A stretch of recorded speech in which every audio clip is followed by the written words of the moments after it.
नमस्कार दोस्तों, मैं हूं आपका दोस्त, आपका होस्ट आर के, और आप देख रहे हैं आर के ट्रेडिंग। तो दोस्तों, तारीख है 11 सितंबर 2022, दिन है रविवार, और आपके सवाल मेरे जवाब का 183 एपिसोड यानी 183वां एपिसोड लेकर आपके सामने हाजिर हूँ। दोस्तों, वीडियो और एनालिसिस अगर पसंद आए तो ज़रूर फीडबैक करके मुझे बताइएगा, क्योंकि यहाँ पे बहुत सारे अच्छे सवाल आए।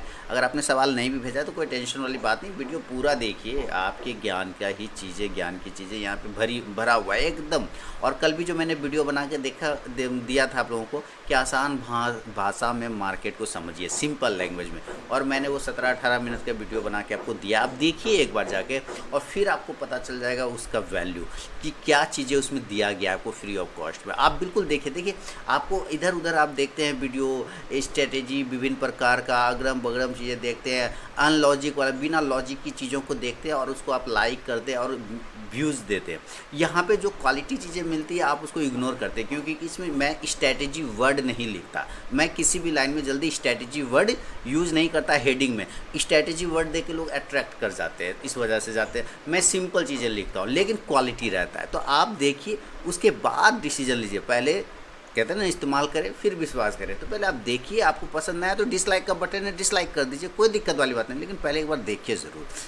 तो यहाँ आपके सवाल मेरे जवाब कल सैटरडे को, जैसा कि हर सप्ताह सीरीज़ ऑन होता है आप लोगों के लिए, आप लोग अपना सवाल भेजते हैं, मैं संडे को उसका जवाब देता हूँ। रात 12 बजे तक जितने भी सवाल आते हैं, सारे सवालों को कलेक्ट करने के बाद मैं जवाब देता हूँ। तो सब सवाल कलेक्ट हो गए, जवाब भी हाजिर है आपके सामने करके क्वेश्चन हम लोग देखेंगे, और यहाँ पे मैं आपको बताऊंगा कि कौन सा सवाल पर मेरा क्या जवाब है। कोई भी पर्सनल बाइंग और सेलिंग की सलाह यहाँ पे नहीं है दोस्तों, इस बात का खास ख्याल रखा जाए।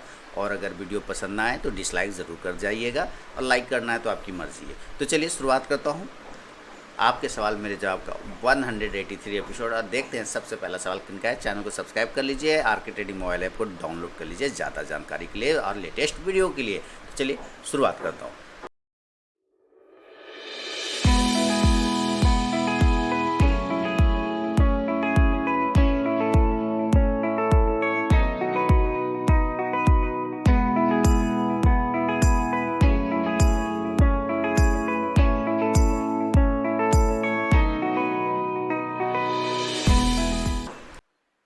तो दोस्तों, सबसे पहला सवाल जो आया है वो मैं यहाँ पे दिखाना चाहूँगा आप लोगों को। वो है दीपक जी पलवल हरियाणा से, इन्होंने लिखा है। देखिए, दीपक जी का सवाल है कि सर, मेरा सवाल है चार्ट एनालिसिस पर दिन में कितने आवर्स तक चार्ट स्टडी करें। इस सवाल का जवाब मैंने कल वाले वीडियो में दिया है कि मार्केट आसान भाषा में समझिए। ये वीडियो जो मैंने बना के आपको दिया है उसमें मैंने इसका आंसर कर दिया है दीपक जी, आप पहले देख लीजिए। हालांकि मैं यहाँ पे भी बताऊंगा, लेकिन आप उस वीडियो को देखिए, उसके अलावा और भी जानकारी आपको मिल जाएगी। बुक रीडिंग और चार्ट एनालिसिस में इंपॉर्टेंस ज़्यादा कौन सा है? ठीक है, बहुत बढ़िया। दूसरा सवाल है कि रिस्क की सही समझ क्या हो, क्योंकि ट्रेड डालते ही रिस्क इन्वॉल्व होता है और डर सा लगता है। इस डर से कई बार अपॉर्चुनिटी मिस की है। सर, मार्केट में छोटी अपॉर्चुनिटी तो रहती है हमेशा, तो जो बड़ी अपॉर्चुनिटी आती है वो साल में कभी कभी आती है, तो क्या इनको छोड़ देना एक टाइम की कॉस्ट नहीं है? क्योंकि टाइम बार बार नहीं आता। बिल्कुल सही। अभी देखिए, आपने कहा कि कितना टाइम चार्ट स्टडी करें। अब मैं कहता हूँ आप 10 मिनट चार्ट स्टडी करिए। देखिए, बात ध्यान से समझिएगा, जो चीज़ समझाना चाह रहा हूँ वही समझना है। 10 मिनट चार्ट स्टडी करिए, लेकिन रोज करिए। 1 घंटा करना है अगर आपको चार्ट स्टडी, अगर दे सकते हैं, क्योंकि आपके पास तो और भी काम होंगे ना। मान लीजिए और भी काम है, घर है, परिवार है, ऑफिस है, जॉब है, बिजनेस है, जो भी है, तो उसमें 1 ही घंटा टाइम निकलता है, ज्यादा टाइम नहीं निकल पाता है, तो कोई दिक्कत नहीं, 1 घंटा दीजिए, रोज दीजिए। 2 घंटा निकलता है, 2 घंटा दीजिए, रोज दीजिए, डेली दीजिए। कोई फिक्स नहीं कि 5 घंटा बैठेंगे, कोई फिक्स नहीं होता है कि 10 घंटा बैठेंगे तभी। लेकिन एक चीज इसमें इंपॉर्टेंट होता है कि आपको रोज बैठना है, आपको डेली बैठना है। जब तक आप डेली चार्ट एनालिसिस नहीं करेंगे, डेली रूल से 2 घंटा तो 2 घंटा, 1 घंटा तो 1 घंटा, रोज 10 मिनट तो 10 ही मिनट, लेकिन रोज उसमें आपको बैठना है कंटिन्यू और चार्ट को देखना है। ठीक है ना? तो इसका कोई फिक्स नहीं है। किसी मान लीजिए कोई बेरोजगार है, किसको काम ही नहीं है, उसको क्या करेगा दिन भर?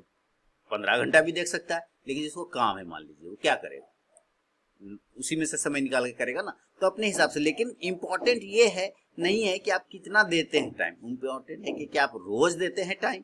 अगर आप रोज देते हैं, डेली देते हैं, तो ज्यादा बेहतर होगा, क्योंकि कंटिन्यू इसमें चाहिए। अगर कंटिन्यूशन नहीं मिलेगा तो फिर आपको प्रोग्रेस इसमें नहीं होगा। एक चीज तो ये हो गया। दूसरा कि रिस्क पर कि सही समझ क्या हो कि ट्रेड डालते रिस्क इन्वॉल्व होता है। देखिए आप अगर स्टॉक मार्केट में आए तो उसके साथ रिस्क ऑटोमेटिक आ जाता है। जैसे होता है ना कि सब्जी लेने जाते हैं तो धनिया फ्री मिलता है, पुदीना फ्री मिल जाता है सब्जी वाले से, दो एक मुट्ठी धनिया दे दो जी, धनिया पत्ता है ना, वो फ्री है ना। तो गए लेने के लिए सब्जी वाले से तो 2-4 को मिर्च उठा लाए, फ्री। गुपचुप वाले से, गोलगप्पा वाले से खाने से गए तो वो सूखा वाला लास्ट में मिलता है, फ्री। वो ऑटोमेटिक आ जाता है उसके साथ, है ना। वो ऑटोमेटिक गोलगप्पा वाला जैसे आप खाएंगे ना, उसके बाद वो सूखा वाला आपको थमा देगा, वो ऑटोमेटिक, है ना। वो ऑटोमेटिक रिस्क आ जाता है भाई। जैसे आप इक्विटी मार्केट में आते हैं ना, वो ऑटोमेटिक रिस्क उसके साथ आ जाता है। उसके लिए कुछ अलग से करना नहीं, तो ऑटोमेटिक आ जाता है। लेकिन कि क्या होना चाहिए इसका रिस्क का एक सही समझ, है ना। आपने लिखा है ना सही समझ। देखिए मैं कहता हूं कि एक व्यक्ति को हाइट पर से डर लगता है, ठीक है। एक व्यक्ति को हाइट से डर लगता है, लेकिन एक व्यक्ति को एक निश्चित हाइट से डर लगता है। बात समझिएगा, एक व्यक्ति को हाइट से, ऊंचाई से डर लगता है, और एक व्यक्ति को निश्चित ऊंचाई से, यानी कि एग्जैक्ट जब तक वो ऊंचाई लेवल उसको ना मिल जाए उसको डर नहीं लगता है। इसका मतलब क्या है कि आपका अपना कंफर्ट जोन क्या है, कहां पर से रिस्क ज्यादा हो जाने के बाद आपको रात में नींद आना खराब हो जाएगा। समझ रहे ना, कहां पर से रिस्क ज्यादा हो जाने के बाद, किस लेवल पर रिस्क ज्यादा हो जाने के बाद आपका रातों का नींद खराब हो जाएगा, वो आपका सही जगह है ना।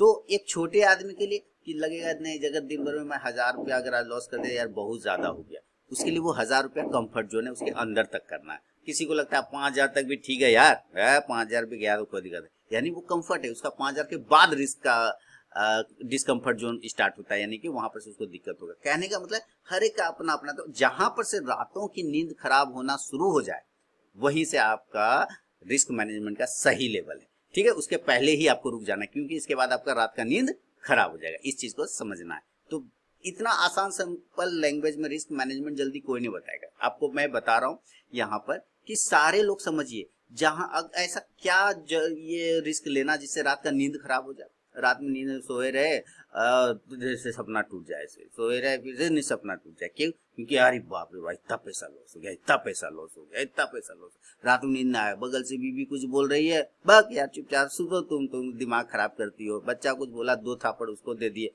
वैसा रिस्क लेके क्या फायदा, जहां से आपका कंफर्ट जोन खराब हो जाए। वैसा रिस्क ही नहीं लेना है। बात समझ रहे ना, ये चीज आपको करनी। तो और ये चीज आप समझ गए कि क्या रिस्क का कंफर्ट जोन है। अब आपने लिखा है कि मार्केट में छोटी अपॉर्चुनिटी तो हमेशा होती है, बड़ी कभी कभी मिलती है, तो इसको क्या छोड़ देना। देखिए अगर आप एक इंडियन कानून को, मैं एक एग्जांपल देता हूँ। इंडियन भारतीय कानून संविधान में क्या है कि 100 गुनहगार, ध्यान सुनिएगा, 100 गुनहगार भले ही छूट जाए, किसी बेगुनाह को सजा नहीं होना चाहिए। 100 गुनहगार भले ही छूट जाए, किसी बेगुनाह को सजा नहीं होना चाहिए। आप बड़ी अपॉर्चुनिटी के चक्कर में उस छोटे छोटे को भी अगर आप छोड़ देंगे मालिक, तो फिर तो आप एक बड़े में बैठे रहिए, फिर एक साल में एक बार करिए ट्रेड, फिर तो एक साल में एक बार करिए ना ट्रेड। बड़ा अपॉर्चुनिटी आएगा तो किया जाएगा, फिर क्या दिक्कत है ना। उसका वो इन्विटेशन दे के आएगा आपको, इन्विटेशन दे के आएगा बड़ा अपॉर्चुनिटी आपको कि मैं आ रहा हूँ दीपक जी, बड़ा हूँ, बड़ा अपॉर्चुनिटी हूँ, आ रहा हूँ, कमाओ, तैयार रहिए, एकदम घर बार बेच के पैसा जमा करके रखिए, मैं आ रहा हूँ। ऐसा बोलेगा वो? नहीं बोलेगा। आपको छोटी छोटी अपॉर्चुनिटी लेते जाना है, वही छोटी अपॉर्चुनिटी अपने आप बड़ी अपॉर्चुनिटी में बदल जाएगा और आपको पता भी नहीं चलेगा। बात समझ रहे हैं। लेकिन आप ये सोचिएगा कि नहीं मैं तो बड़ा वाला ही करूंगा। सर वो एक आध चला गया चला गया, कोई टेंशन वाली बात नहीं। जो छोटा छोटा है ना, बूंद बूंद से सागर भरता है, इस चीज को कहाँ भूल रहे हैं सर। मत भूलिए इस चीज को, क्योंकि अगर आप इसको भूल गए तो सब खत्म हो जाएगा।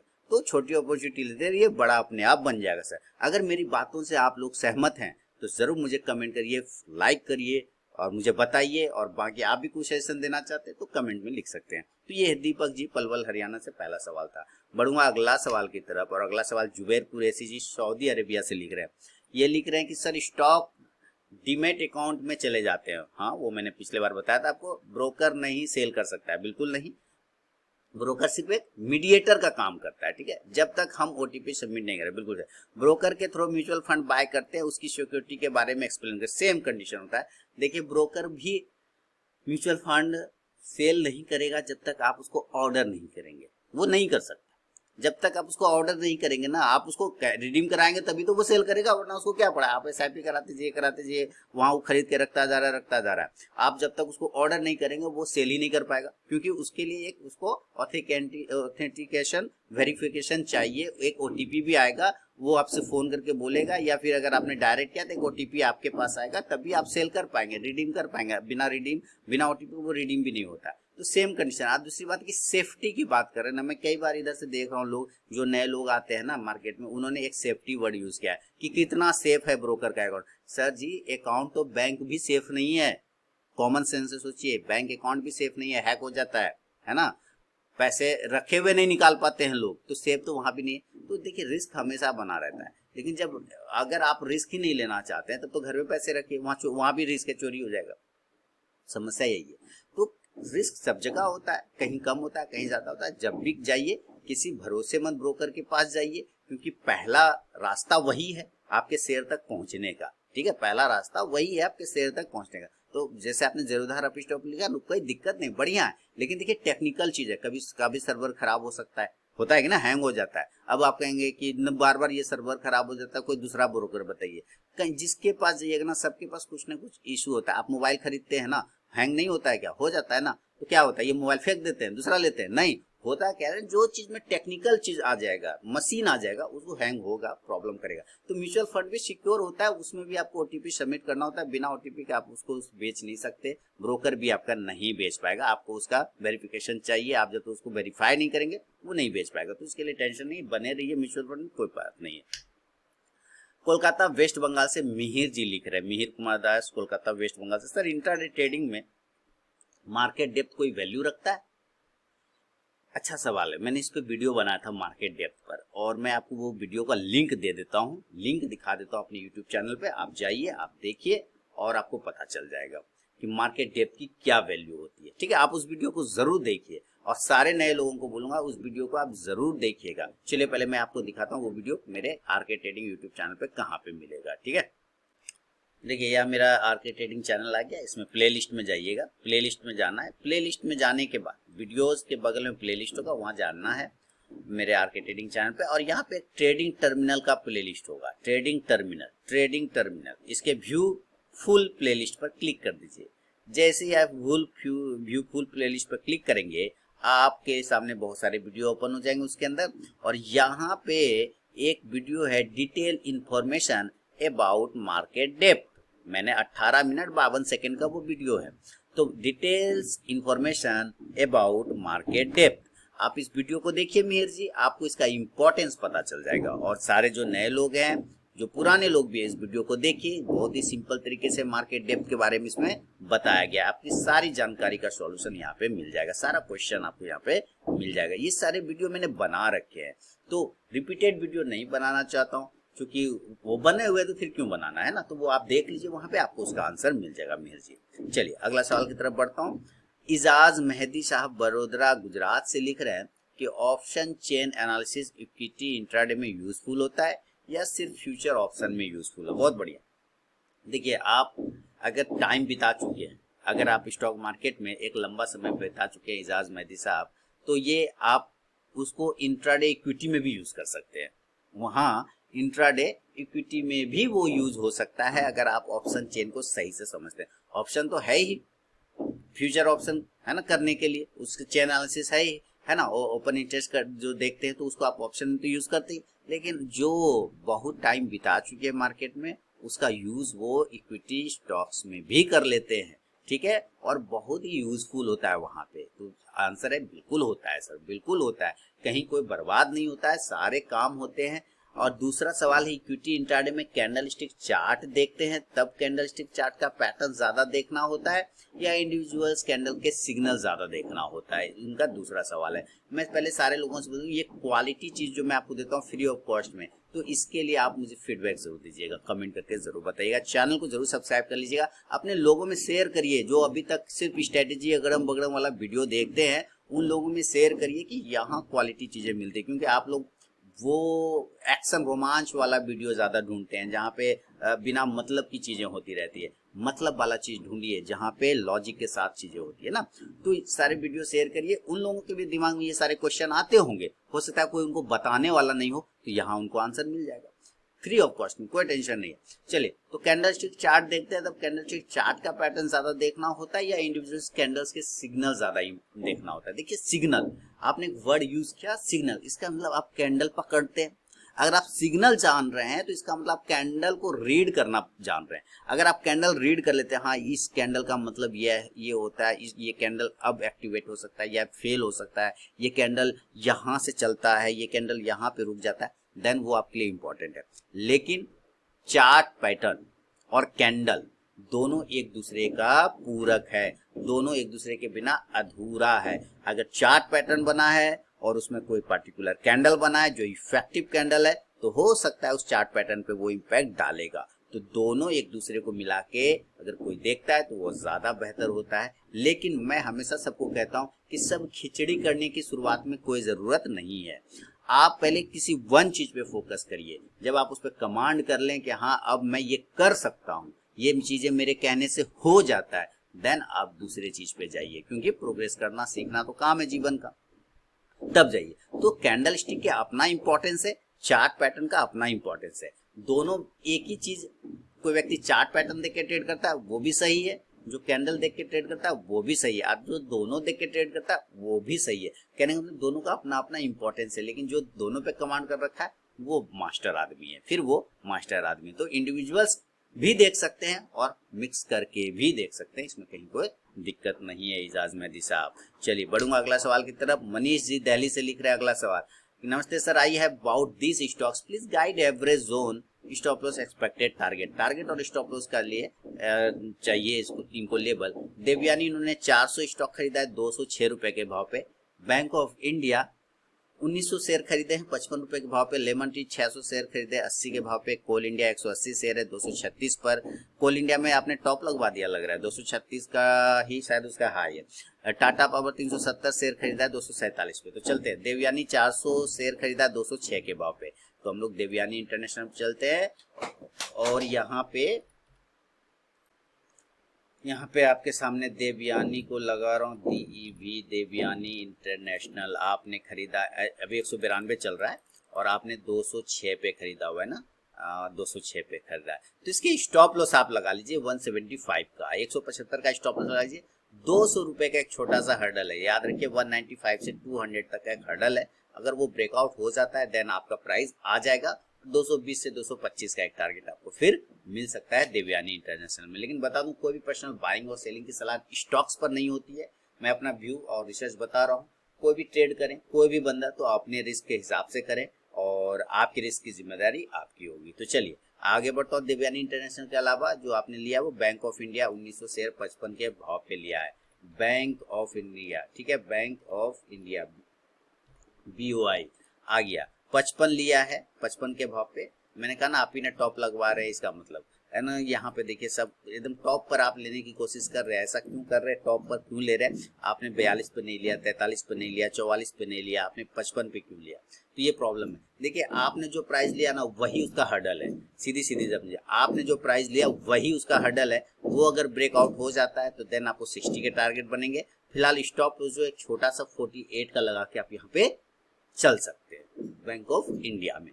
और इसके अलावा जो है आपके पास शेयर है लेमन टी, 80 रुपए के भाव पे लिया है। देखिए लेमन टी को मैं कहूंगा कि आप शॉर्ट टर्म के लिए बिल्कुल भी ना रखें। आप लेमन टी को ऊपर के लंबे समय के लिए रखें तो आपको ज्यादा बेहतर होगा, क्योंकि ये भी लगभग लोग अपने टॉप को ब्रेकआउट करने। कल भी मैं इसका चार्ट देख रहा था, कल ही संयोग से इसका चार्ट मैं देख रहा था और इस पर ये कोशिश कर रहा था अपना कुछ व्यू क्लियर करने का। तो मुझे लगता है अगर ये सस्टेन कर गया 83 के ऊपर 4 से 5 दिन, फिर ये ऊपर क्या एरिया दिखा सकता है, फिर आपको 90 92 तक के टारगेट बनेंगे। लेकिन जो स्टॉप लॉस है वो 73 का आता है। इस जगह पे 73 का एक स्टॉप लॉस आता है, तो 73 का स्टॉप लॉस आप मेंटेन करके चल सकते हैं। कोल इंडिया 180 शेयर 236 पे ले रहे हैं। तो देखिए आप मैक्सिमम कोशिश कर रहे हैं एकदम टॉप पे लेने का। ऐसा क्यों कर रहे हैं पता नहीं, 236 देखिए ना, बिल्कुल टॉप ही है, बिल्कुल टॉप पे आप ले रहे हैं, क्यों पता नहीं। देखिए अगर इसको ऊपर जाना है तो सबसे पहले तो 242 रुपए के लेवल को ब्रेक करना होगा। 242 का एक बार हर्डल है, वो ब्रेक हो जाता है देन आपको 250 तक के टारगेट बनेंगे, लेकिन स्टॉप लॉस अभी जो बनेगा वो 220 रुपए के आसपास, 220 के आसपास का बनेगा स्टॉप लॉस। आप ज्यादा रिस्क ना लेना चाहें तो 225 का भी लेके चल सकते हैं यहाँ पे स्टॉप लॉस, लेकिन कोशिश करिए ना स्टॉक को थोड़ा नीचे लेने का। एकदम आप टॉप पे ले रहे हैं, हो सकता है वो टॉप बना के नीचे आ जाए, क्योंकि आपको मैं मैक्सिमम देख रहा हूँ आप सारे स्टॉक टॉप पे जाके पकड़ रहे हैं। टाटा पावर 370 शेयर 247 पे लिया है, तो चलते हैं टाटा पावर में। टाटा पावर, और टाटा पावर के शेयर आपके सामने हाजिर है आगे। तो 270 पर कितना पे लिया आपने, एक बार देखो, 247 के आसपास में लिया, वही इसी के आसपास लिया बिल्कुल। तो 250 52 ये इसका हर्डल है, 50 से 52 का एक रेजिस्टेंस एरिया है, वो अगर ब्रेकआउट होता है 260 से लेके 265 के टारगेट बनेंगे। स्टॉप लॉस 232 रुपए का लगा के आप चल सकते हैं टाटा पावर में, तो ये आपको ध्यान रखना है। तो चलिए, ये तो सही हो गया। मनीष जी, आपके सवाल का जवाब आपको मैंने दे दिया है। फीडबैक देना बिल्कुल ना भूलें, क्योंकि लोग वीडियो देख के चुपचाप निकल लेते हैं। और आगे बढ़ूं, अगला सवाल यस पाडिया जी राजकोट गुजरात से कह रहे हैं, sir is the Nifty and astrology relative, they follow each other, mean I am trying to ask is movement of Nifty depends upon movement of planets. ये कह रहे हैं, यस पाडिया जी का सवाल है, बड़ा ही रोचक सवाल है, और पहले भी मैंने इसका जवाब दिया, कई बार लाइव स्ट्रीमिंग यूट्यूब पे जब किया मैंने तब भी इसके सवाल दिए जवाब दिया है।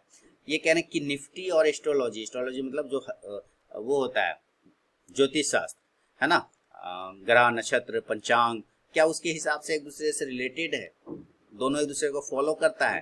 कहने का मतलब है कि निफ्टी का मूवमेंट और ग्रह का मूवमेंट दोनों सेम है, ऐसा ये कह रहे हैं। इसका सारे सवाल का जवाब एक लाइन में हो जाएगा कि अगर ऐसा होता, सर ध्यान से सुनिएगा, अगर ऐसा होता, किसी को दिल पे ही बात नहीं लेना है, मैं अब सिर्फ टू दी फैक्ट बात कर रहा हूं, अगर ऐसा होता तो काशी के सारे पंडित, काशी के यानी बनारस के काशी के सारे पंडित लैपटॉप लेके गंगा किनारे बैठे होते और ट्रेडिंग कर रहे होते। बात समझ में आ रही है आपको? काशी के सारे पंडित लैपटॉप लेके गंगा किनारे बैठे होते और ट्रेडिंग कर रहे होते। समझ रहे हैं आप बात को? सर ऐसा कुछ भी नहीं होता है ना, लोगों का विश्वास। लोग कहते हैं भगवान मानते हैं, कभी भगवान देखा नहीं देखा, विश्वास है भगवान है। शैतान को देखा नहीं देखा, विश्वास है भगवान है तो शैतान भी होगा, अच्छाई है तो बुराई भी होगा, उजाला है तो अंधकार भी है ना, कहने का मतलब इसी तरह। तो ये विश्वास लोगों में, तो कुछ लोग होते हैं जो विश्वास करते हैं, मानते हैं, है ना। अब जैसे मैंने ये स्टोन पहन रखा है ना, एक मंगल का है और एक क्या है टोपाज पता नहीं, किसी दे दिया, बोला भाई पहन लो, जो मेरा हितैषी है ना, उन्होंने कहा आपको ये पहनना चाहिए, उनको विश्वास है। मैंने कहा हाँ दो, तुम्हें अच्छा लग रहा है पहना दो, तुम खुश हो तो दे दो। मैंने ले लिया, उसने गोल्ड में लगा के दे दिया। मुझे पता नहीं ये काम करता है कि नहीं करता है, क्या काम करता है मुझे ये भी नहीं पता, ठीक है। विश्वास है उनका कि भाई को मैंने दिया है, भाई का अच्छा हो, ये विश्वास होता है। लेकिन इसका रिलेशन नहीं है आपका ग्रह नक्षत्र से निफ्टी का, ग्रह नक्षत्र से निफ्टी का कोई रिलेशन नहीं। निफ्टी जिस चीज में सजीव चीजें, जो एलिमेंट, जो जिसमें कोई प्राण नहीं है ना, जिसका कोई प्राण नहीं, उसको कोई, जैसे कोई है ना, ये कागज है, इसमें एक, जैसे मेरे पास एक कागज है सपोज, ठीक है, इसमें कोई प्राण नहीं है ना, ये प्राण नहीं। अब मंगल ग्रह 36 डिग्री घूम भी जाएगा, उसको क्या फर्क पड़ना है? फर्क मुझे पड़ सकता है, मुझे प्राण है, बात समझ रहे, मुझे प्राण। तो इस तरह से हिसाब है कि जिसमें कोई प्राण नहीं है, आप उसको कैसे किसी चीज का इम्पैक्ट डाल सकते हो, वो तो मुर्दा है। इसी तरह से निफ्टी जो चलता है ना, वो ह्यूमन के साइकोलॉजी को देखते हुए, आदमी ट्रेड कर रहे हैं ना, आदमी जब ट्रेड करता है तो अपनी साइकोलॉजी लेके आता है, अपना माइंड सेट लेके आता है, घर पे तो छोड़ के आता नहीं, वो उस माइंड से ट्रेड कर रहा होता है। तो उसका माइंड से निफ्टी का मूव बनता है, उसके माइंड जो डिसीजन लेगा, और मैक्सिमम डिसीजन जिस साइड होगा। आप देखते होंगे कभी कभी जो है निफ्टी वन वे ऊपर भागता है या निफ्टी वन वे डाउन भागता है मार्केट, है ना, क्यों? क्योंकि मैक्सिमम लोगों का परसेप्शन उस दिन ऊपर की तरफ है, या एफआई डीआई काफी ज्यादा ऊपर की तरफ है। अब एफआई तो ग्रह नक्षत्र नहीं मानता, एफआई जो विदेशी लोग है वो लोग ग्रह नक्षत्र तो नहीं मानता, खरीदते तो ज्यादा एफआई, बेचते भी वही लोग। तो क्या मतलब है? ऐसा नहीं होता है सर, वो आपके ह्यूमन साइकोलॉजी को लेके हम लोग ट्रेड करते हैं। तो साइकोलॉजी जिस तरह का होता है, मैक्सिमम ऑर्डर उस तरफ चला जाता है, और जब मैक्सिमम ऑर्डर उस तरफ चला जाता है तो निफ्टी का मूवमेंट भी वहां पे बन जाता है। अनडिसीजन कंडीशन में माने कहीं जो कोई डिसीजन नहीं होता है, ना बायर हावी होता है, ना सेलर, ना FII हावी होता है, ना DI, तो मार्केट साइडवेज जोन में जाता है। वहाँ पे घराने से रुकता थोड़ी, वो तो घूम ही रहा है ना। तो इसका कोई लॉजिक नहीं है, मेरे ख्याल से तो नहीं है। मानने वाले लोग मानते हैं, जो मानते हैं उनको मेरा दिल से प्रणाम, जरूर मानिए, क्योंकि विश्वास बड़ी चीज है। किसी चीज पे विश्वास होना ही आधा सफलता हो जाता है ना। तो विश्वास बड़ी चीज है। मेरा ऐसा कोई भी तर्क नहीं है कि हाँ ये कराने, नहीं तो फिर ये सारे लैपटॉप, सारे टेक्नोलॉजी साइड में रख देते और हम लोग वो पंचांग पलटते रहते। चार्ट देखने की जगह क्या देखते, पंचांग, है ना, ऐसे ऐसे करके पंचांग देखते। नहीं होता है ऐसा कुछ। बस वही बात है, सारे पंडित काशी के गंगा किनारे लैपटॉप लेके बैठे रहते, अगर ऐसा कुछ होता तो। यश पाडिया साहब, राजकोट गुजरात से, आपके लिए ये मेरा जवाब है। और अगर ये समझ में आ गया हो तो कमेंट करके मुझे जरूर बताएं। अगला सवाल की तरफ बढ़ूंगा, और अगला सवाल मोहम्मद अमान जी लिख रहे हैं औरंगाबाद महाराष्ट्र से। इनका सवाल है, सर जी मैंने बैंक निफ्टी की 40,500 की सी होल्ड किया है 362 रुपए पर, 362 रुपए। मंडे को मेरा टारगेट क्या होता है? डायरेक्ट टारगेट, स्टॉप लॉस नहीं चाहिए स्टॉप लॉस, दुश्मनी है स्टॉप लॉस से, बहुत बढ़िया।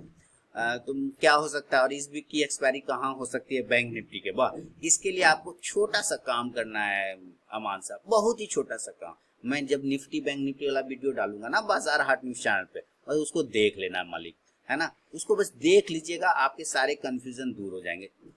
डालूंगा आज रात में ही डालूंगा, क्योंकि कल मंडे है, तो आप उस वीडियो को देखिए। आपने होल्ड कर लिया, अच्छा मैंने हमेशा बैंक निफ्टी ऑप्शन के बारे में, निफ्टी बैंक निफ्टी मैंने हमेशा ऑप्शन के बारे में बोला, कभी भी नेकेड ट्रेडिंग मत करिए। नेकेड ट्रेडिंग क्या होता है?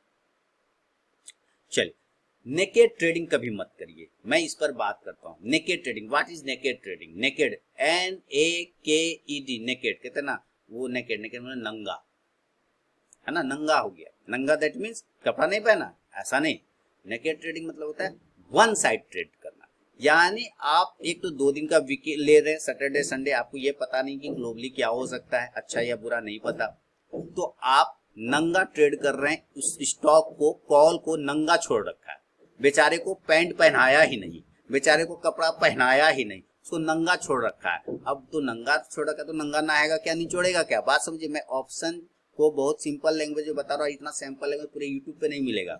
अब नंगा नहाएगा क्या, निचोड़ेगा क्या, ये समझिए। अगर कल दिन कुछ हो जाता है मार्केट में खराब, तो नंगा तो गया, वो तो ऑप्शन गया, कॉल, वो तो धड़ाक से नीचे। उसको शर्ट पहनाइए ना, उसको पैंट पहनाइए, कम से कम अंडरवियर तो पहना ही सकते हैं। अंडरवियर कैसे पहनेंगे? एगो पुट ले लीजिए, उसके लिए एगो पुट ले लीजिए, पहन लिया अंडरवियर।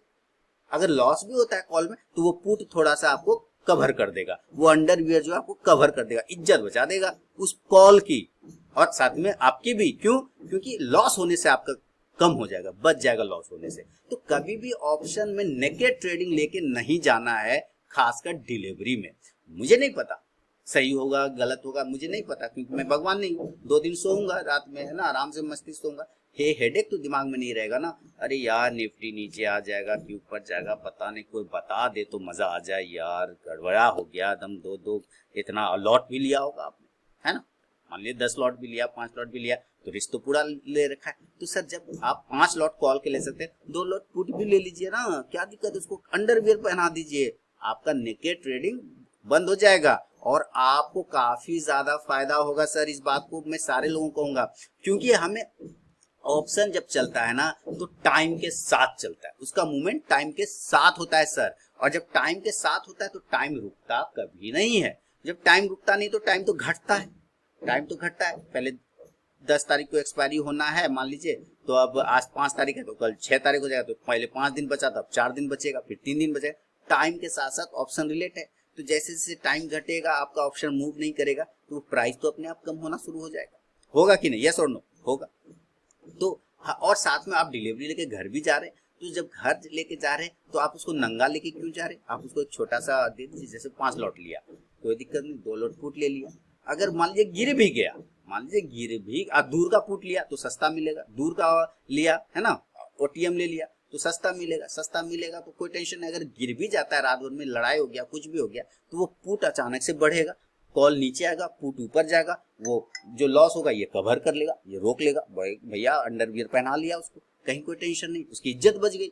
बात समझ रहे हैं? देखिए आपको हंसी आ सकती है, लोगों को हंसी, ये कैसा लैंग्वेज यूज करता है मार्केट में, ट्रेडिंग में। सर यही इसी तरह से लोग सीखते हैं, लोगों को सिखाने का यही तरीका है। सिंपल लैंग्वेज बोलिए, ऐसा लैंग्वेज बोलिए जो सबको समझ में आ जाए, सबको समझ में आ जाए। इसमें मैं इंग्लिश वर्ड ज़्यादा यूज नहीं करता, मुझे नहीं आता, क्योंकि मैंने बोरा चट्टी वाला स्कूल से पढ़ा है और सिंपल लैंग्वेज में पढ़ाना सीखा है मैंने, और मैंने खुद उसी लैंग्वेज में पढ़ा। तो मुझे एक ही चीज़ पता है कि अगर मैं रात को घर लेके जा रहा हूँ डिलीवरी, तो मैं भगवान नहीं, मैं इंसान हूँ, मुझे नहीं पता क्या होगा। तो जब भगवान बनने की कोशिश क्यों करूँगा? प्रीमियम इंश्योरेंस ले लूँगा। इंश्योरेंस अपने फैमिली को प्रोटेक्ट करने के लिए इंश्योरेंस लेते हैं ना, अपना लाइफ का इंश्योरेंस लेते हैं ना, क्योंकि आपको पता नहीं कि लाइफ का कल क्या होगा। तो आप क्या करते हैं? LIC का इंश्योरेंस लेते हैं, SBI लाइफ का इंश्योरेंस लेते हैं, किसी का इंश्योरेंस ले लेते हैं। मतलब आपको कुछ हो गया तो आपको इंश्योरेंस है, ये है, फैमिली का काम हो जाएगा, फैमिली को पैसे मिल जाएंगे, फैमिली का टेंशन आपको दूर हो गया। कहने का ईश्वर ना करे आपको कुछ हो, किसी को कुछ हो, लेकिन वो लेते हैं ना, क्योंकि रिस्क है, हमारे लाइफ में कल क्या होगा हमें क्या पता। तो उसको कवर करने के लिए इंश्योरेंस लेते हैं, तो वो प्रीमियम दे देते हैं। उसी तरह से जब आप कॉल ले लेते हैं या पुट ले लेते हैं, तो उसको नेकेड क्यों छोड़ देते हैं? आपको पता है ये एकदम ऊपर ही जाएगा या नीचे, नहीं पता ना, तो उसको थोड़ा इंश्योरेंस ले लीजिए ना, उसका अपोजिट पुट ले लीजिए या कॉल ले लीजिए। कॉल लिया है तो पुट ले लीजिए, पुट लिया है तो कॉल ले लीजिए, दूर का ले लीजिए, सस्ता पड़ेगा, नेकेड नहीं होगा, नंगा कभी नहीं रहेगा। ये चीज समझे। आप सोच रहे होंगे कि मैं आपके लेवल बताने की जगह ये ज्ञान क्यों दे रहा हूँ, क्योंकि भाई यहाँ पे जरूरत है तभी मैं दे रहा हूँ, मैं ऐसे नहीं दे रहा हूँ, जरूरत है और सारे लोगों को जरूरत है इस चीज को समझने का कि नेकेड ट्रेडिंग करने का मतलब है, अगर आप ऑप्शन को नेकेड लेके जा रहे हैं तो खुद नेकेड हो रहे हैं, कल दिन खुद नेकेड हो जाएंगे। अगर आप ऑप्शन को नेकेड छोड़ देंगे तो आप खुद अगले दिन नेकेड हो जाएंगे, चांस बनेगा। समझ जाइए, ये बुरा लग सकता है, माफी चाहूंगा, लेकिन ये कड़वा है, लेकिन सत्य है, हकीकत यही है, और आपने देखा भी होगा, हुआ भी होगा आपके साथ। तो मैं सारे लोगों से गुजारिश करूंगा कि जब भी आप ऑप्शन में ट्रेड करें, कॉल या पुट कोई भी लीजिए, आप हमेशा उसको कवर करके घर लेके जाइए। सेम डे जो करते हैं करिए, कोई दिक्कत नहीं, इंट्राडे में जो करते हैं करते, काट पीट के हटा दीजिए। लेकिन अगर आप डिलीवरी लेके जाते हैं तो नेकेड ट्रेडिंग कभी मत करिए सर, क्योंकि अगर आप नेकेड ट्रेडिंग करने लग जाएंगे तो आपको नेकेड होने में ज़्यादा देर नहीं लगेगा। कोई भी चीज़ उसको कवर करना पड़ता है। देखते हैं बॉडी जब आदमी डेड कर जाता है, क्या उसको खुला में जल्दी छोड़ते हैं? उसको भी ढक दिया जाता है।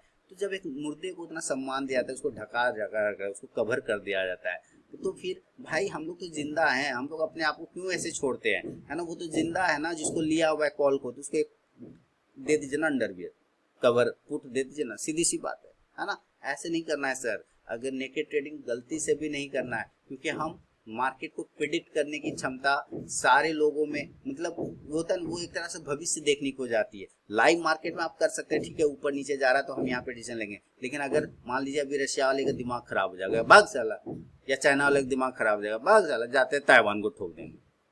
सोचिए, मैं गलत बोल रहा हूँ? दिमाग खराब हो गया, भाग जाते ताइवान को ठोकिए देंगे, हो गया टेंशन, लीजिए गया कॉल। बात समझ रहे? ये रिस्क कभी मत लीजिए, ओवर द नाइट ये रिस्क कभी मत लीजिए, क्योंकि अगर ये रिस्क आप ले लेंगे तो गड़बड़ हो जाएगा। इसलिए आपको समझिए इस बात को, और मैं तहे दिल से चाहता हूँ किसी का लॉस ना। इस चीज से बचने के लिए सिंपल एक प्रीमियम हो सकता है, कल मार्केट ऊपर चल जाए तो वो पुट जो लीजिएगा उसका प्राइस थोड़ा कम हो जाएगा, लेकिन उसने कितना प्रोटेक्ट किया आपको इस बात का सोचे। रात भर टेंशन नहीं दिया, आराम से सोइए ना, सोचना ही नहीं, क्योंकि आपने कवर कर रखा है, उसको टेंशन ही नहीं लेना है, आराम से चैन से सोइए, एकदम घोड़ा बेच के, कोई टेंशन नहीं भैया, आराम से, ठीक है ना? तो आगे से नेकेड ट्रेडिंग कभी मत करिए। और बाकी 40,500 का कॉल लिया है तो इसके लिए बैंक निफ्टी वाला वीडियो बाजार हाट पे देखिएगा, आपको आंसर मिल जाएगा सर, ठीक है? चलिए बढ़ूंगा अगला सवाल की तरफ। अपना फीडबैक देना बिल्कुल ना भूलें अमान जी, और साथ ही सारे व्यूअर, जो अगर ये ऑप्शन की बात आपको समझ में आ गई तो मुझे आपके फीडबैक का इंतजार रहेगा। अगला सवाल की तरफ बढ़ूंगा। अगला सवाल संजय दामोदर कदम जी ने मुंबई से लिखा है कि एशियन पेंट को 2625 रुपए के आसपास लिया है, डिक्शन 4180 पर लिया, ट्रू कैप फाइनेंस 88 के आसपास है, विप्रो 552, SBI 492 की बाइंग है। आगे क्या करना है लॉन्ग टर्म के लिए? ठीक है, लॉन्ग टर्म के लिए तो आपको सोचना ही नहीं है। अगर आपके पास पैसे हैं तो आपको मैं 2-3 स्टॉक्स के बारे में यहाँ पे बता दूं। Asian paint very good, tension नहीं लेना है आपको। डिक्शन टेक टेंशन नहीं लेना है आपको। विप्रो एक्युमुलेट करना है, उसको और लेना है, वो भी नीचे के भाव पे अवेलेबल है। मैंने विप्रो में बोला है आपको टेंशन नहीं लेना, ये स्टॉक कभी टेंशन नहीं देता। हाँ, आपकी बाइंग प्राइस ज्यादा है, 551 के आसपास है, तो आपने अभी तक उसको होल्ड कर रखा है। ये थोड़ा सा एक है कि आपको विप्रो अगर इस जगह पे आप बेच नहीं सकते, आप उसको, आपको बेचना नहीं है, इसको एक्युमुलेट करना है, इसको उठाना है, माल दबाना है। माल बहुत ही अच्छा भाव पे मिल रहा है विप्रो का, तो अगर पैसे हैं, धन है, तो आपको यहाँ पे माल को एक्युमुलेट करना, विप्रो को, बहुत ही जबरदस्त यहाँ पे पोजीशन ऐड कर सकते हैं इसको, है ना। SBI 492 के आसपास का है, तो SBI को थोड़ा मुझे देखना पड़ेगा। 492 ठीक है सर, इसमें भी होल्ड करें और इसमें स्टॉप लॉस की ऐसी कोई जरूरत है नहीं, क्योंकि आपका लॉन्ग टर्म व्यू है ना, तो अभी स्टॉप लॉस की खास जरूरत नहीं, क्योंकि SBI काफी अच्छे चार्ट को ब्रेकआउट करके ऊपर गया हुआ, एक रेजिस्टेंस एरिया था उसको इसने ब्रेकआउट किया और अभी होल्ड किया कर रहा है ऊपर की साइड में। तो अगर ये गिरता भी है तो ज्यादा नीचे नहीं आना चाहिए, आता भी है तो ये लॉन्ग टर्म स्टॉक, आपने पहले ही बोल दिया कि सर लॉन्ग टर्म का व्यू है, तो इसमें कोई टेंशन वाली उतना बात है नहीं। SBI ने काफी दिनों के बाद अपने रेजिस्टेंस एरिया को ब्रेक किया, तो मुझे लगता है SBI आपको एक अच्छा मूवमेंट और भी बना के देगा। बने रहिए संजय जी अपने इस स्टॉक के साथ, स्टॉक्स आपके बहुत अच्छे हैं। आपके पास ट्रू कैप फाइनेंस है, चलिए हम लोग जरा ट्रू कैप को देख लेते हैं। और ट्रू कैप फाइनेंस अभी 78 पर चल रहा है और इसके चार्ट्स ज़्यादा मेरे पास अवेलेबल है नहीं, लेकिन फिर भी आपने जो लिया हुआ है वो 88 के आसपास है, प्राइस 78 चल रहा है, तो इसके चार्ट ही एक्चुअली मेरे पास पूरा नहीं है। ये स्टॉक हो सकता है या सिर्फ BSE का है क्या, नहीं NSE का ही है, तो कोई बात नहीं, चार्ट पूरे हैं नहीं। लेकिन अगर आपको इसमें से स्टॉप लॉस की जरूरत पड़े तो 70 रुपए का एक स्टॉप लॉस लगाइए, और 85 से 86 को अगर थोड़ा ब्रेक करता है ऊपर तो फिर आप 100 तक के टारगेट वापस इसमें देख सकते हैं ट्रू कैप में। लेकिन अगेन फिर से सारे व्यूअर को बता दूं कि पर्सनल बाइंग और सेलिंग की सलाह यहाँ पे बिल्कुल भी नहीं है।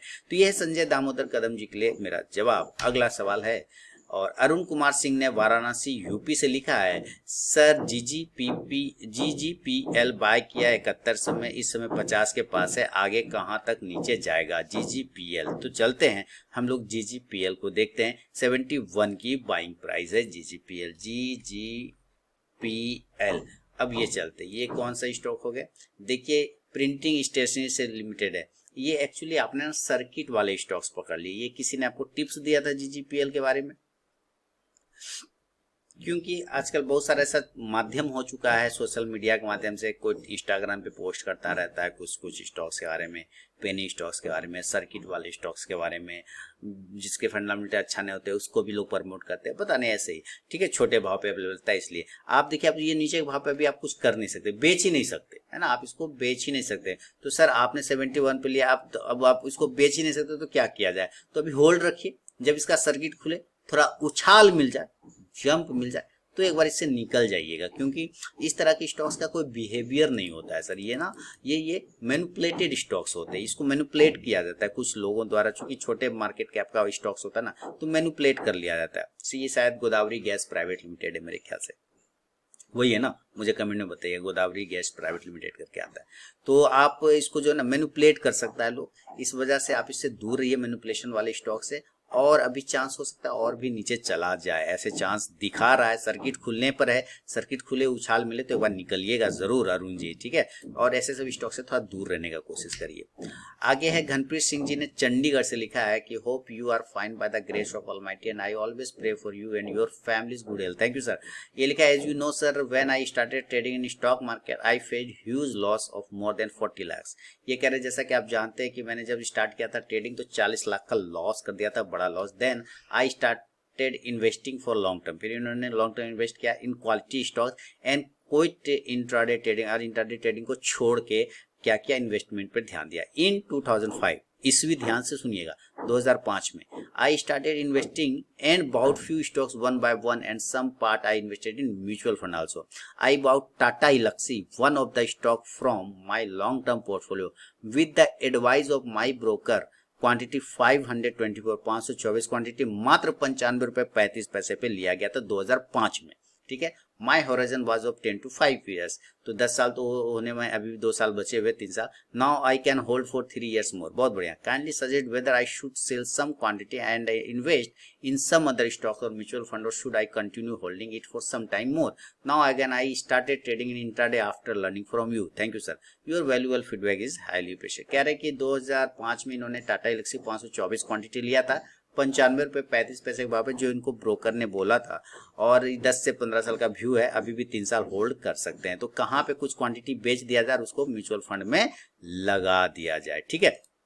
तो जैसा कि देख रहे हैं इनका 96 रुपए के आसपास में टाटा इलेक्सी में वैल्यू है, 96 रुपए के आसपास में, और अभी वो 10,000 के आसपास गया था, 10,800 गया था, अभी भी आता है। तो आप करेंट भाव पे भी कुछ क्वांटिटी निकाल सकते हैं सर, करेंट भाव पे भी कुछ क्वांटिटी जरूर निकालिए और बाकी क्वांटिटी को आप होल्ड कर लिए। आप तो जबरदस्त प्रॉफिट में, इसके लिए आपको बधाई देना चाहूंगा। कुछ क्वांटिटी यहाँ से निकालिए और किसी फ्लैक्सी कैप म्यूचुअल फंड में आप लगा लीजिए। मेरा एसेट का फ्लैक्सी कैप है, एक्सिस का फ्लैक्सी कैप फंड है, आप उसमें पैसे लगा सकते हैं। इस म्यूचुअल फंड को, इस पैसे को बहुत बढ़िया प्रॉफिट बना हुआ है, लेकिन इतना पेशेंस रखना है, ये लोगों में नहीं होता है। 10 से 15 साल आपने उसको देखा नहीं पिछले 10 सालों से, ये बड़ी बात है। लोग तो 95 का 200 होता तो बेच के भाग जाता है ना, तो ये हिसाब है। 200 से 400 तक बेच के भाग जाता है। आपने 200 से भी या 95 से 11,000 के आसपास गया तब भी आपने नहीं बेचा, तो ये आपके धैर्य को सलाम करना चाहूंगा मैं। और आपने जबरदस्त प्रॉफिट बनाया, तो पहले तो कुछ क्वांटिटी आप बुक करिए और उस पैसे को म्यूचुअल फंड में इन्वेस्ट कर दिए फ्लैक्सी कैप में। ठीक है, ये मेरा जवाब होगा आपके लिए घनप्रीत साहब। बाकी आपने ट्रेडिंग स्टार्ट किया लर्निंग के बाद मेरे से, तो उसके लिए बहुत बहुत बधाई। उम्मीद है प्रॉफिट में भी आप जरूर होंगे। तो ये है घनप्रीत जी के सवाल पे मेरा जवाब। आगे बढ़ूंगा अगला सवाल, और अगला सवाल लिख रहे हैं विनोद कहार जलावर राजस्थान से कि thanks for regular learning videos बनाने के लिए। Welcome sir. आपने कुछ समय पहले कुछ स्टॉक सजेस्ट किए थे, उनमें मैं कुछ स्टॉक्स में प्रॉफिट में हूं, उसके लिए धन्यवाद। बहुत बढ़िया सर, मैं इसमें एसएलएन टारगेट बताइए। ओके, अशोक लीलैंड 139, इमामी रियल्टी 78 पे, FDC 282, Godrej CP 768, Hind copper 101 और विप्रो 462। तो विप्रो को सबसे पहले बता दूं कि कोई स्टॉप लॉस की जरूरत नहीं है, आप इसको होल्ड करिए 4 से 5 सालों के लिए। अशोक लीलैंड 139 है, तो अभी जल्दबाजी मत करिए। अशोक लीलैंड आपको और भी बड़े टारगेट देगा। अशोक लीलैंड 139 पर लिया हुआ है, अभी 166 है। एक बार अगर ये 172 से 73 ब्रेक कर गया, ये 200 की तरफ जाने की कोशिश करेगा। फिलहाल अगर आपको स्टॉप लॉस का डर लगे तो 140 लगे, लेकिन मेरे ख्याल से भी इसमें स्टॉप लॉस की कोई जरूरत है नहीं अशोक लीलैंड में। विप्रो नीचे के भाव पे है, अगर क्वांटिटी ऐड करना चाहें तो जरूर ऐड करें, कहीं कोई टेंशन नहीं। और इसमें भी स्टॉप लॉस अभी नहीं, क्योंकि मेरे सारे स्टॉक क्वालिटी वाले हैं, तो मुझे पता है ये सब हीरो स्टॉक्स है, कोई दिक्कत नहीं। एफडीसी वही है 285 का एक रेजिस्टेंस एरिया, अगर वो ब्रेक करता है 300 320 के टारगेट। स्टॉप लॉस बहुत ज्यादा खराब होने पर 250 का लगा सकते हैं। इमामी रियल्टी आपने लिया हुआ है, तो इमामी रियल्टी आपने 78 पे लिया, 72 के आसपास चल रहा है, तो बहुत ही बढ़िया तरीके से देखिए ये स्टॉक्स भी प्रॉफिट आपको देगा, क्योंकि क्वालिटी स्टॉक है, इमामी ग्रुप का स्टॉक है। 60 का एक स्टॉप लॉस लगा के होल्ड करिए। 78 के आसपास का एक हर्डल है, वो ब्रेक करेगा तो 84 का। तो बाकी सब स्टॉक्स में तो आप प्रॉफिट में होंगे, जो जिसका नाम आपने नहीं लिखा है। इसमें आप थोड़ा नीचे एक्यूमुलेट करना चाहें तो जरूर कर सकते हैं, बाकी अपने रिस्क के हिसाब से करें। एक्यूमुलेट कोई जरूरी नहीं है, नहीं भी करेंगे तो कोई टेंशन नहीं, उतना दिक्कत ये आपको देगा नहीं। क्वालिटी स्टॉक्स का यही फायदा होता है सर। गोदरेज सीपी 768 पे लिया हुआ है, तो गोदरेज सीपी चलते हैं हम लोग। अभी तो 1000 के आसपास गया था गोदरेज सीपी, बिल्कुल 950 768 पे लिया है। तो आप एक कर इसमें स्टॉप लॉस की 875 के आसपास का स्टॉप लॉस लगा लीजिए। 950 का ब्रेकआउट होगा तो 1020 1050 तक भी आगे जा सकता है, तो नजर रखें गोदरेज सीपी पे भी। हिंद कॉपर 101 बने रही है ना, हिंद कॉपर में क्या दिक्कत है, हिंद कॉपर पे बने रही है ना। 101 है, 119 चल रहा है, 120-22 के ऊपर निकल जाएगा। अभी यहाँ से 20 पॉइंट आप प्रॉफिट में, 120 के ऊपर निकल जाएगा, 140 तक के टारगेट दे देगा हिंद कॉपर, तो उसमें उतना कोई टेंशन नहीं है हिंद कॉपर में। ठीक है ना, तो सारे स्टॉक्स तो मैंने आपको बता ही दिए। विनोद जी फीडबैक जरूर दीजिएगा। आगे बढ़ूंगा अगला सवाल। राजीव जी फरीदाबाद के बाद लिख रहे हैं सर 2 मंथ की ट्रेडिंग में अगर मैं अच्छा प्रॉफिट कर लूं तो क्या मैं मान लूं कि फुल टाइम ट्रेडिंग कर सकता हूं, जॉब छोड़ सकता हूं क्या 2 मंथ का रिजल्ट देखते हुए? ओके, तो कह रहे हैं कि 2 महीने के बैक टेस्टिंग के बाद या लाइव ट्रेडिंग के बाद अगर मैं सक्सेस होता हूं तो क्या मैं जॉब छोड़ सकता हूं पॉजिटिव होने के बाद? तो क्या मैं इसमें ट्रेड कर सकता हूं कंटिन्यू ऑप्शन में जॉब छोड़ के, है ना, मार्केट में कर सकते हैं यानी, ये इनका सवाल है। तो देखिए 2 मंथ के ट्रेडिंग में कोई फायदा नहीं है, कोई फायदा नहीं ना, एकदम नहीं। देखिए कभी कभी क्या होता है ना, मार्केट बहुत अच्छा वन वे रहता है या मार्केट कभी डाउन वे में रहता है। ठीक है, तो अगर आप वन वे मार्केट में फंस गए आ गया है तो आपको लगेगा कि प्रॉफिट ही प्रॉफिट हो रहा है। अगर आप बाय करते जा रहे, नीचे है मार्केट, सेल करते जा रहे तो प्रॉफिट ही प्रॉफिट हो रहा है। आपने सारे फेज को फेस करना है, मार्केट के सारे फेज को फेस करना है, तब आपको लगेगा कि हाँ आप कर पाते हैं कि नहीं। और वो 2 महीने में वो फेज कभी नहीं आता है, कभी नहीं आएगा। ठीक है, उसके लिए टाइम लग जाता है। आप पहले कंटिन्यू साल भर देखिए रिजल्ट, कि आप कंटिन्यू प्रॉफिट बना पा रहे हैं, या जो जॉब से सैलरी लेते हैं वो सैलरी अर्न कर पा रहे हैं कि नहीं। 1 साल तक कंटिन्यू देखिए। अगर 1 साल के बाद भी आप कर पा रहे हैं, जो जॉब से सैलरी आपको आ रहा है और आप वो कर पा रहे हैं, तो आप जॉब छोड़ सकते हैं, वो अपने आप छूट जाएगा, कोई बोलेगा भी नहीं, आपको खुद लग जाएगा कि कहाँ फंसे हैं यार, इतना पैसा तो मैं जॉब घर में बैठे कमा लेता हूँ मार्केट से, ये झूठ का जॉब कर रहा हूँ दूर, तो अपने आप छोड़ देंगे आप, आपको कोई प्रेशर भी नहीं करेगा, जैसे मैंने छोड़ दिया वो अपने आप हो जाएगा, ठीक है, अपने आप छूट जाएगा, उसमें कहीं कोई टेंशन नहीं, कोई जबरदस्ती नहीं छोड़वाएगा आपसे, आपको खुद अंदर से वो आवाज आएगा, कहाँ मैं दूसरे के लिए कुत्ते के जैसा खट रहा हूँ, है ना। हम लोग जॉब जब नौकरी करते हैं, नौकरी मतलब नौकर, नौकर में ई प्रत्यय जोड़िएगा तो नौकरी बनता है, यानी नौकर होता है। तो मैं भी नौकर था, तो मैं भी कुत्ते जैसा खटता था, तो मुझे लगा कहाँ साले को खट रहे, अपने आप छूट जाता है। क्यों? क्योंकि वो चीजें तो आ गई ना, जो चाहिए सैलरी से वो तो मिल रहा है ना मुझे, मैं तो कमा रहा हूँ ना इतने 7 सालों से, है ना, छोड़ दिया, अपने आप छूट जाएगा, ये सारी चीजें खत्म हो जाती है अपने आप। इसलिए आपको 2 महीने के रिजल्ट पे नहीं जाना। अब जो कोरोना काल में आए होंगे मार्केट 2020 में और 21 में, तो उनको वन वे मजा आया होगा, एकदम नीचे ही जा रहा था, एकदम सेल में सेल मारे जा रहे हैं, गजब का ये मेरा एनालिसिस है, गजब का मेरा एनालिसिस है, देखो क्यों वन वे है ना, ऊपर जा रहा था, जब मार्केट रिटर्न किया ऊपर जा रहा था तो लोगों ने बाय किया, और गजब का एनालिसिस है, जहां से ले रहा है वहीं से प्रॉफिट हो रहा है, वो तो एक फेज हुआ ना।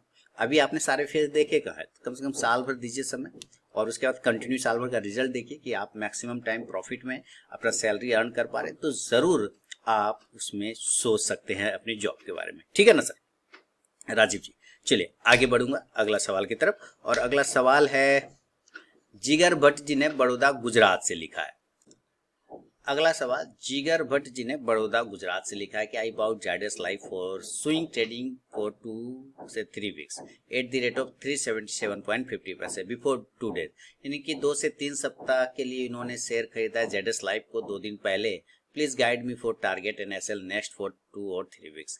एक्चुअली मैंने इसके वीडियो बना के दे दिया है सर आप लोगों को, मैंने इसका पूरा कंप्लीट वीडियो ही बना दिया है जेडएस लाइफ के बारे में, है ना, और ये मैंने पिछले ही सप्ताह डाला था, आप उसको देख सकते हैं, लेकिन फिर मैं यहाँ पे बता दूंगा। There are few shares like ITC which increase and decrease very slowly and others like Sun Pharma moves very fast increase और decrease. Please advise me that which type of share is ZS life, fast mover और slow in general in present situation. देखिए ये कह रहे हैं कि मुझे सिर्फ ना फास्ट वाला स्टॉक पसंद आता है, नॉर्मली इनके माने मैं थोड़ा सा शब्द को इस तरह से कर रहा हूँ, इनको मुझे बहुत फास्ट वाला स्टॉक पसंद आता है, स्लो वाला स्टॉक मुझे नहीं चाहिए, है ना। जीवन मुझे फास्ट गति से चलते हुए चलना चाहिए, मजा आता है उसमें, गाड़ी फास्ट तरीके से चलाने में मजा आता है, स्लो में मजा नहीं आता सर। स्लो में फास्ट में एक्सीडेंट भी तो होता है, बात समझिए, जहाँ जो समझाना चाह रहा हूँ सब समझिए, है ना। फास्ट में एक्सीडेंट भी तो होता है, कछुआ धीरे ही चल रहा था, जीता तो कछुआ ही नहीं जीता, समझिए लाइफ का जो मंत्र है ना, कछुआ जीता ना, स्लो था तब भी तो जीता, खरगोश तो हार गया। सेम कंडीशन होता है कि आप कोई भी स्टॉक्स लेते हैं ना, उसके फेज होते हैं, है ना, उसका फेज होता है, एक होता है consolidation phase, accumulation phase, distribution phase, है ना, ये सारे फेज होते हैं। आपने किस फेज में उसको लिया है वो वहां पे बिहेव करेगा। अगर आपने कंसोलिडेशन फेज में ले लिया है तो वो पड़ा रहेगा, वो कहीं नहीं जाएगा, आपके दिमाग में किसी ने घुसा दिया है कि ये फास्ट मूव करता है, ये स्लो मूव करता है। परसेंटेज वाइज देखिए ना, अगर आईटीसी की एग्जांपल आप ले रहे हैं और आईटीसी 10% मूव करेगा तो कितना मूव करेगा, 300 रुपए का स्टॉक है, 10% मूव किया तो कितना मूव करेगा, 30 रुपए। लेकिन अगर वही आपने टाटा इलेक्सी लिया और 10% मूव कर गया तो वो कितना मूव करा, कितना मूव करेगा, 10,000 का स्टॉक है, 10% मूव किया तो 1,000। आपको लगा अरे वो 1,000 बढ़ गया, वो 300 रुपया बढ़ा, 30 रुपया बढ़ा, वो 1,000 बढ़ गया, वो फास्ट है। ना ना ना ना, आप परसेंटेज में देखिए, आप परसेंटेज में देखिए। गुजरात वाले तो सर बिजनेस में बहुत अच्छे होते हैं, परसेंटेज में देखना चाहिए, आप इसको वैल्यू में मत देखिए, कभी भी वैल्यू में मत देखिए, आप परसेंटेज में देखिए कि परसेंटेज वाइज कौन ज्यादा चल रहा है और किस ढंग का चल रहा है और सेफ्टी कहां पे है ज्यादा, है ना। ये दो चीज, सेफ्टी प्लस परसेंटेज मूवमेंट, ये आप समझना है। तो आपने जेडएस लाइफ लिया हुआ है ना, आप जेडएस लाइफ, ये तो मैंने ऑलरेडी वीडियो बना के 2-4 दिन पहले ही दिया था, जेडएस लाइफ के बारे में कहा था, यहाँ पे ब्रेकआउट हुआ है, होल्ड करिए, 400 तक के टारगेट बनेंगे। लेकिन अगर आपने कंसोलिडेशन फेज में ले लेंगे कोई भी स्टॉक, देखिए जैसे देखिए कंसोलिडेशन फेज है ना, फंसा हुआ, कहीं नहीं जा रहा है, कहीं नहीं जा रहा है ना, लोग कहेगा अरे ले लेता हूँ, कहीं चलता नहीं, और जैसे कंसोलिडेशन फेज आएगा, एक्युमुलेशन जोन आएगा, तो फिर वहां से वो भागना स्टार्ट कर जाएगा, वहां से तेज चलना स्टार्ट कर देगा, तो लगेगा बहुत फास्ट कर रहा है। वो जोन में होता है सर, उसका एक पीरियड होता है। सन फार्मा, आप अभी सन फार्मा का एग्जांपल दे रहे हैं ना, आप नहीं जानते सन फार्मा को, तब इसका मतलब सन फार्मा 1500 रुपए का शेयर था, ठीक है, और वो 800 पे मिल रहा है, 900 पे मिल रहा है। उससे भी पहले आप सन फार्मा देखेंगे तो और नीचे आ गया, 300 रुपये 400 पे आ गया। तो मैं और पीछे ले जाके आपको दिखाता हूँ, देखिए कहाँ आ गया, 400 पे आ गया, है ना। तो कहने का मतलब है ये 1500 से 300 400 पे आ गया। कहेंगे ये खराब हो गया, खराब नहीं हुआ, एक्चुअली उसका फेज होता है। अगर आप किसी कॉन्स्टिट्यूशन फेज में ले लेंगे तो वो कहीं मूव नहीं करेगा। परसेंटेज वाइज देखेंगे तो आपको पता चल जाएगा कि हाँ कौन कितना परसेंट चल रहा है। फास्ट मूविंग में जो है आपके पास जेडएस लाइफ है, आपने कहा आपके हिसाब से फास्ट मूविंग है जेडएस लाइफ, ठीक है, आप बने रहिए। मेरे लिए चार्ट इंपॉर्टेंट है, चार्ट एक चार्ट पे लेवल आ गया, ब्रेकआउट आएगा, प्राइस आएगा, एंट्री बन जाएगा, 400 का टारगेट बनेगा, स्टॉप लॉस 340 के आसपास का होगा। एक तो ये हो गया। दूसरा टाटा इलक्सी ले लीजिए, माइंड ट्री ले लीजिए, है ना, डॉक्टर रेड्डी को पकड़ लीजिए, डिविज लैब को पकड़ लीजिए, ये सब फास्ट मूविंग आपको लगेगा, ये सब फास्ट मूविंग है। हिंदुस्तान यूनिलीवर पकड़ लीजिए, टीसीएस पकड़ लीजिए, ये सब फास्ट मूविंग है, ठीक है। आपके हिसाब से ये फास्ट मूविंग होगा, क्योंकि आप जो चीज देख रहे हैं मैं वही आपको दिखाने की यहाँ पे भी कोशिश कर रहा हूँ कि अगर आप देखेंगे ना तो वो 1000 रुपया घूमेगा 10% में, क्योंकि वो 10,000 का स्टॉक है। 4000 का स्टॉक है डॉक्टर रेड्डी, 10% घुमा तो 400 रुपया घूम जाएगा। और ये 10% अगर घूमता है मान लीजिए तो कितना घूमेगा, 30 रुपया बहुत, ये तो 30 रुपया गया, वो तो 400 रुपया गया, 4000 गया या 1000 गया, ये अंतर होता है। तो फास्ट मूविंग और स्लो मूविंग वाला बात यहाँ पे अगर आप करेंगे ना तो हमेशा धोखा खा जाएंगे, क्योंकि किसी भी फास्ट मूविंग स्टॉक्स को भी अगर आप कंसोलिडेशन फेज में पकड़ लेंगे तो वो पड़ा रहेगा, सोया रहेगा, कहीं नहीं जाएगा, लगेगा अरे ये स्लो हो गया। उसके फेज को समझना होगा आपको, है ना। तो उम्मीद है ये जो इंपॉर्टेंट लाइन है ये आपको कोई नहीं बताएगा, ये मैं बता रहा हूं यहाँ पे, क्योंकि ये चीजें आपके दिमाग में, इसको बाहर कर लीजिए, ये आपको फायदा देगा बाद में। नहीं तो हमेशा इसी तरह से ढूंढते रहेंगे और जो छोड़ देंगे जो शेयर वो फास्ट हो जाएगा। आप जो शेयर छोड़ेंगे वो फास्ट से ऊपर निकल जाएगा, जो पकड़ के बैठेंगे फास्ट समझ के वो बैठा रह जाएगा, वो कहीं नहीं जाएगा। ये आपको अभी नहीं बाद में पता चल सकता है, लेकिन चलेगा आपको, खुद आपको पता चल जाएगा। तो कभी भी ये फास्ट स्लो के चक्कर में मत चलिए, है ना। तो अभी मैंने आपको जेडएस के टारगेट स्टॉप लॉस तो बता दिए, उम्मीद है आपको आपके सवाल का जवाब मिल गया होगा। अब टोनी गुप्ता जी रांची से क्या लिख रहे हैं, ये लिख रहे हैं कि यूनाइटेड यानी कि यूनाइटेड ड्रिलिंग को अगेन बाय किया है 376 पर, इसका टारगेट और एड प्राइस क्या होगा। फाइजर को बाय किया है 4330 पर, इसका एसएल टारगेट। आरबीएनएल को बाय करना है शॉर्ट टर्म के लिए, एंट्री एग्जिट बता दीजिए। वैभव ग्लोबल को बाय किया है 402 पर, इसका add price, SL and target okay. HFCL को बाय किया हुआ 82 के प्राइस पर, इसका क्या टारगेट होगा, ठीक है। यूनाइटेड डीलिंग को इन्होंने 376 पे लिया, तो चलते यूनाइटेड डीलिंग में देखते हैं हम लोग कि क्या चल रहा है। 376 पे लिया, 375। देखिए अगर ये आपको 330 से 40 के आसपास मिले तो आप ऐड कर सकते हैं, और नहीं मिले तो 400 के ऊपर फिर ऐड करिएगा। जैसे ही 400 के ऊपर निकलेगा 425 से 450 तक के टारगेट बन जाएंगे, 400 के ऊपर आप ऐड कर सकते हैं, नहीं तो 330 से 40 के पास में आप ऐड करिएगा। करंट भाव पे 330 का ही स्टॉप लॉस लगा लीजिए, उसे थोड़ा नीचे भी करेंगे तो कोई दिक्कत वाली बात नहीं है यूनाइटेड ड्रिलिंग में। इसके अलावा आपके पास है फाइजर, आपने 4330 पर लिया है फाइजर को, तो चलिए हम लोग 4330 पर फाइजर को देखें जरा क्या चल रहा है। फाइजर 4330 ठीक है, इसमें क्या टेंशन, कोई 4400 के ऊपर एक अच्छा ब्रेकआउट आएगा और 4500-4600 के शॉर्ट टर्म टारगेट आपको मिल सकता है फाइजर में। और स्टॉप लॉस लगाना चाहें तो 4200 के आसपास का लगा के चल सकते हैं फाइजर का। इसके अलावा है आपके आरबीएनएल भी ब्रेकआउट दिया है सर, आप चाहें तो इसके ब्रेकआउट पे भी ट्रेड कर सकते हैं, पोजीशन बना सकते हैं। आरबीएनएल एक ब्रेकआउट दे रहा है 34.50 पैसे, यानी कि 34.50 पैसे के ऊपर अगर ये क्लोजिंग कर देता है देन फिर आप इसमें एक अच्छा पोजीशन बनता हुआ देखेंगे, जो कि 38 रुपए तक जाने के चांस बनेगा आरवीएनएल में। बहुत बढ़िया स्टॉक है ये लॉन्ग टर्म के लिए। वैभव ग्लोबल ऑलरेडी मैंने दिया हुआ है, आपको पता है, आप जाके देखेंगे तो वहां पे आपको मिल जाएगा। 402 पर लिया, 385 का आप स्टॉप लॉस वैभव ग्लोबल में मेंटेन करके चल सकते हैं। वैभव ग्लोबल का स्टॉप लॉस 385 के आसपास का आएगा। इसके अलावा आपके पास जो है एचएफसीएल को 82 के पास बाय किया है, तो चलते हैं एचएफसीएल 82 पे आपने बाय किया, 79 चल रहा है, स्टॉप लॉस 68 का लगा के होल्ड कर सकते हैं। 82 को ब्रेक करेगा तो फिर ये 90 और 95 तक जाने की कोशिश करेगा एचएफसीएल। तो ये है टोनी गुप्ता जी के सवाल पे मेरा अपना जवाब। सारे जवाब मैंने दे दिए, आगे बढ़ता हूं। अगला सवाल सुनील शर्मा जी बलिया यूपी से लिख रहे हैं कि आरफिन को 60 पे बाय किया 1000 क्वांटिटी। वीटो स्विच गियर नाम है इसका, वीटो को बाय किया 120 के भाव पे 500 क्वांटिटी। बालाक्सी फार्मा है 410 के भाव पे 25 क्वांटिटी। कैमलिन फाइन को बाय किया 141 100 क्वांटिटी।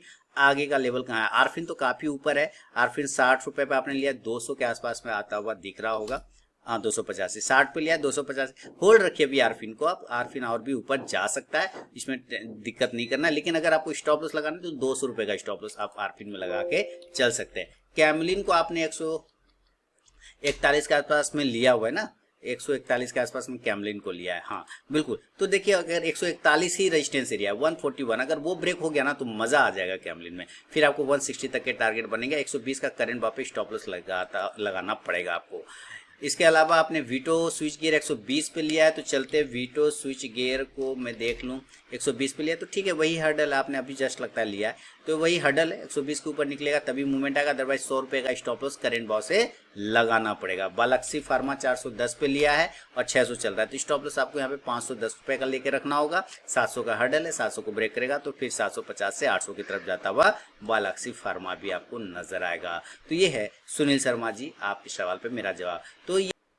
तो दोस्तों ये आपके सवाल मेरे जवाब का अंतिम सवाल था। सुनील शर्मा जी का 183 एपिसोड इसी के साथ समाप्त होता है, संपन्न होता है। आपके प्यार सहयोग से हर सप्ताह ये सीरीज ऑन होता है और यहाँ तक आ चुका है, पिछले 5 सालों से 4 सालों से चलता चला आ रहा है। तो सारे लोगों को ये फॉरवर्ड करिए वीडियो, जिनको इस तरह की सीरीज का जरूरत होता है, जिनको इस तरह के सेशन का जरूरत होता है। फ्री ऑफ कॉस्ट में मैं यहाँ पे प्रोवाइड करता हूँ, कोई चार्ज नहीं लगते हैं और यहाँ पे क्वालिटी चीजें आपको देने की कोशिश करता हूँ।